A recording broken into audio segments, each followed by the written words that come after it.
Assalamualaikum. This is our fifth chapter, Seaside.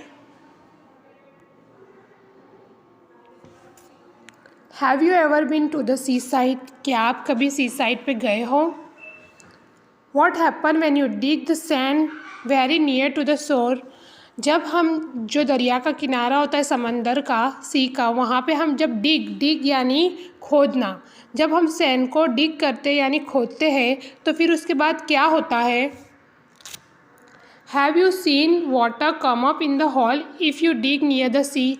क्या आपने कभी देखा है पानी को आते हुए और जो आपने डिग किया है उसके अंदर?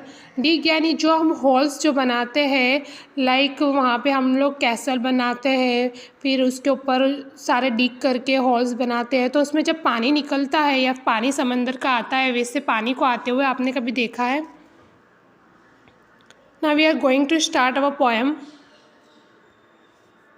When I was down beside the sea, यानी जब मैं दरिया के किनारे पे था, a wooden spade they gave to me. Wooden यानी लकड़े का बना हुआ, स्पेड यानी लकड़े की बने हुए. देखो यहाँ पे उसके हाथ में जो है उसको लकड़े का बना हुआ स्पेड बोलते हैं. तो wooden spade they gave to me, उन्होंने मुझे वुडन स्पेड दिया. To dig the sandy shore, क्या डिग करने के लिए? डिग यानी खोदना. क्या डिग करने के लिए? सैंडी शोर. सैंडी का मतलब होता है रेती वाला और शोर का मतलब होता है किनारा. ये जो समंदर का किनारा जो होता है वो रेती से भरा हुआ होता है, तो वो रेती से भरा हुआ किनारे को डिग करने के लिए यानी वहाँ पे होल बनाने के लिए उन्होंने मुझे क्या दिया? Wooden spade. देखो यहाँ पे उसके हाथ में जो है वो वुडन स्पेड यानी लकड़ी की बनी हुई कुल्हाड़ी जो बोलते हैं वो. डिग का मतलब क्या होता है? डिग का मतलब होता है खोदना.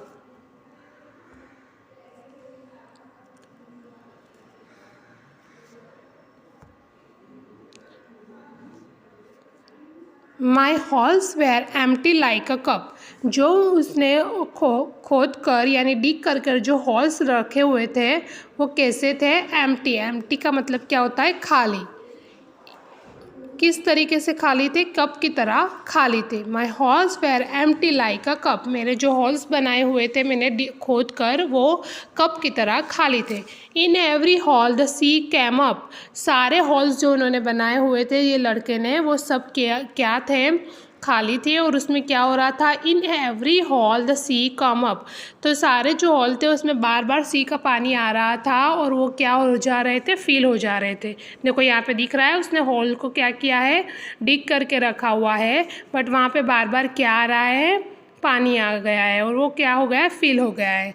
जैसे जैसे समंदर का पानी आता है तो वो क्या होता जाता है? पानी से फील हो जाता है.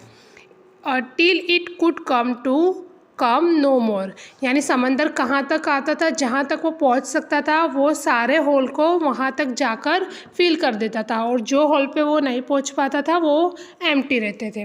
अब इसके हम वापस से रीडिंग कर लेते हैं एक बार. When I was down beside the sea, a wooden spade they gave to me to dig the sandy shore. My halls were empty like a cup. In every hall the sea came up till it could come no more. यानी जब मैं दरिया के किनारे था, a wooden spade gave to me, तो मुझे क्या मिला? डिग करने के लिए wooden spade. To dig the sandy shore, यानी जो रेती वाला किनारा था उसे खोदने के लिए. My holes were empty like a cup. मेरे हॉल जो थे वो खाली थे कप की तरह. In every hole the sea came up. सारे हॉल जो मैंने डिग करके रखे हुए थे उसमें बार बार समंदर का पानी आ रहा था, यानी समंदर वहाँ तक पहुँच रहा था.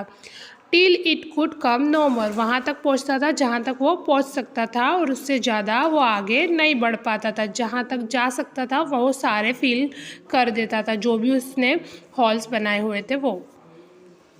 आपको मेरे को ये सारे जो क्वेश्चन हैं उसका वीडियो बना के मुझे सेंड करना है और उसका आंसर भी देना है. Thank you for watching. अल्लाह हाफिज़.